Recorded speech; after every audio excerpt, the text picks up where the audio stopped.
Good morning. It's Wednesday and it's time for our daily devotion. We are in Matthew 24 this week. This is one of two chapters, 24 and 25, where Jesus, responding to a question of his 12, or one of his 12 disciples, responding to a question, he launches into what we see as a two-chapter sermon.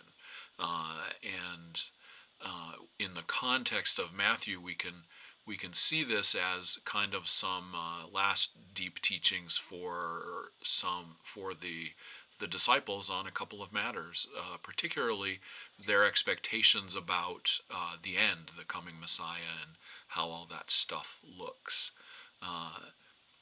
and what's most important and what it means even to be ready. So our passage today is a little longer than the ones for the beginning of the week. On Monday, we looked at Jesus saying, be careful of deception, and even Monday and Tuesday, we look. Jesus says something like, it's common for us to look at this as a great and glorious day, this end of time, the day of the Lord, when God comes to set things right on the earth. But in reality, it's going to be painful and it's going to be difficult, and there's going to be a lot of suffering. Yes, ultimately everything will be made right and justice will prevail, but it's not going to be easy or enjoyable even to go through. And he says a few other things as well. But so now we'll pick up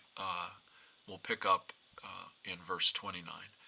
Now immediately after the suffering of that time, the sun will become dark and the moon won't give its light.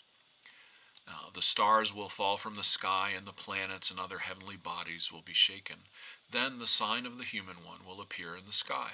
At that time all the tribes of the earth will be full of sadness, and they will see the human one coming in the heavenly clouds with power and great splendor. He will send his angels with the sound of a great trumpet, and they will gather his chosen ones from the four corners of the earth, from one end of the sky to the other.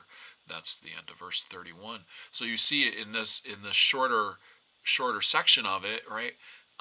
This is the part where everything's going to be made right, and so because that's kind of the point of the second coming of this triumphant event.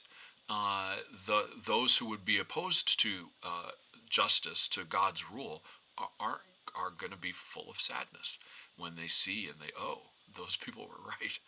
So there is going to be sort of that kind of justice to it. So he goes on, this is verse 32. Learn this parable from the fig tree. After its branch becomes tender and it sprouts new leaves, you know that summer is near. In the same way, when you see all these things, referring to all the things he talked about prior, you know that the human one is near at the door. I assure you that this generation won't pass away until all these things happen. Heaven and earth will pass away, but my words will certainly not pass away. And so that ends verse 35.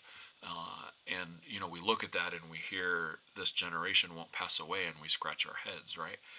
What does he mean by this generation? Clearly we're 2,000-ish years away from these words. I don't have an answer, right? But we do have to wonder, what he was saying there. So going on, verse 36 to 44. But nobody knows when that day or hour will come, not the heavenly angels and not the Son, meaning himself, right? Only the Father knows. As it was in the time of Noah, so it will be at the coming of the human one. In those days before the flood, people were eating and drinking, marrying and giving in marriage, until the day Noah entered the ark. They didn't know what was happening until the flood came and swept them all away. The coming of the human one will be like that. At that time there will be two men in the field, one will be taken and the other left. Two women will be grinding at the mill, one will be taken and the other left. Therefore stay alert. You don't know what day the Lord is coming, but you understand that if the head of the house knew at what time the thief would come, he would keep alert and wouldn't allow the thief to break into the house. Therefore you also should be prepared, because the human one will come at a time you don't know. So he's talking about preparedness, right?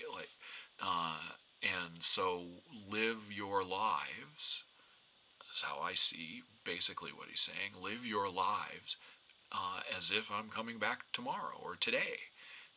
And so that way you're alert and prepared, and and you know that you're ready. So it'll be a surprise. You don't know when it's going to happen, but you're prepared. You're ready. And then chapter 25 is a lot of what preparedness looks like, and we'll get into that toward the end of Lent. So the song for today is "My Soul Cries Out," and this is, I guess, more or less an Advent song. But there's a lot of similarities between Advent, the first coming of Jesus, and what we're looking at, the second coming of Jesus. So it's okay if these sorts of songs come in your mind. My soul cries out. My soul cries out with a joyful shout that the God of my heart is great, and my spirit sings of the wondrous things that you bring to the ones who wait. You fixed your sight on your servant's plight, and my weakness you did not spurn. So from east to west shall my name be blessed, could the world be about to turn. My heart shall sing of the day you bring, let the fires of your justice burn. Wipe away all tears, for the dawn draws near, and the world is about to turn. Though I am small, my God, my all, you work great things in me, and your mercy will last from the depths of the past to the end of the age to be. Your very name puts the proud to shame, and to those who would for you yearn. You will show your might, put the strong to flight, for the world is about to turn. From the halls of power to the fortress tower, not a stone will be left unstoned. Let the king beware, for your justice tears every tyrant from his throne. The hungry poor shall weep no more for the food they can never earn. There are tables spread, every mouth be fed, for the world is about to turn. My heart shall sing of the day you bring, let the fires of your justice burn. Wipe away all tears, for the dawn draws near, and the world is about to turn. Though nations rage from age to age, we remember who holds us fast. God's mercy must deliver us from the conqueror's crushing grasp.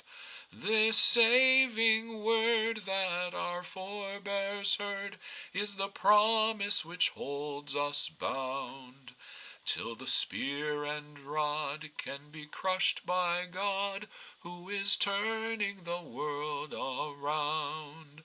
My heart shall sing of the day you bring, let the fires of your justice burn. Wipe away all tears, for the dawn draws near, and the world is about to turn.